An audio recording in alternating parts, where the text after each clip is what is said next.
Welcome to a Wednesday edition of First Shift. I'm Angelina Zarnecki. Coming up, a startup is aiming to protect pedestrians from traffic. But first, your morning headlines. Wholesale used vehicle prices dropped for the first time since August. Cox Automotive says that its Manheim Used Vehicle Value Index fell 2.1% in February compared with January. The index tracks vehicles sold at Manheim's U.S. auctions. Despite the decline, February prices remained almost 37% higher than they were a year earlier. Those numbers were adjusted for mix, mileage, and seasonality. Cox also estimated that used retail supply was at 55 days in mid-February. Wholesale supply ended the month at 28 days, up from 25 days from a year earlier. In other news, Cindy Estrada, vice president of the UAW Stellantis department, will retire at the end of the year. The 53-year-old has spent nearly 3 decades with the union. Estrada's departure will follow the retirement of Terry Dittis, vice president of the UAW General Motors department, in July. Estrada and Dittis led bargaining for their respective companies during the 2019 labor contract negotiations. Turning to the buy-sell market, Group 1 Automotive has acquired a high-volume Toyota dealership in Texas. The retailer bought Charles Mound Toyota in Austin and renamed the store Toyota of North Austin. Group 1 says the store ranks in the top 20 for Toyota new vehicle sales volume nationally. It's Group 1's 16th Toyota dealership.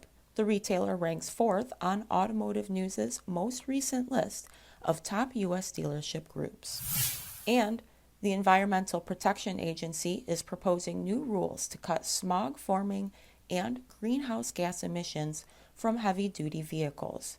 The agency is proposing to require cuts in nitrogen oxide emissions from heavy trucks of 47% to 60% by 2045. The new standards would begin in the 2027 model year. Separately, the Transportation Department is announcing nearly $1.5 billion in funding to help state and local governments purchase U.S.-built electric transit buses and low-emission models. On today's Tech Tuesday report, we take a look at one startup that is aiming to better protect pedestrians and bicyclists from self-driving vehicles.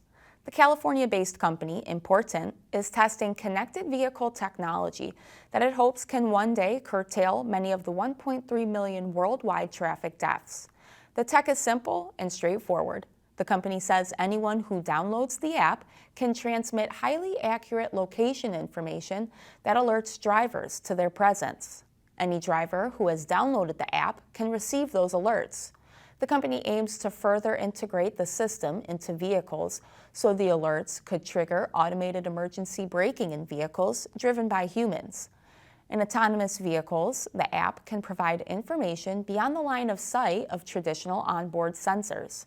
In addition, the company has conducted pilot projects with public transit agencies. Important's technology is outfitted on vehicles deployed by self-driving tech company May Mobility. And the company is also testing with a major automaker and a Tier 1 supplier. That's our time for now. For news 24/7, stay locked to autonews.com. Have a wonderful day.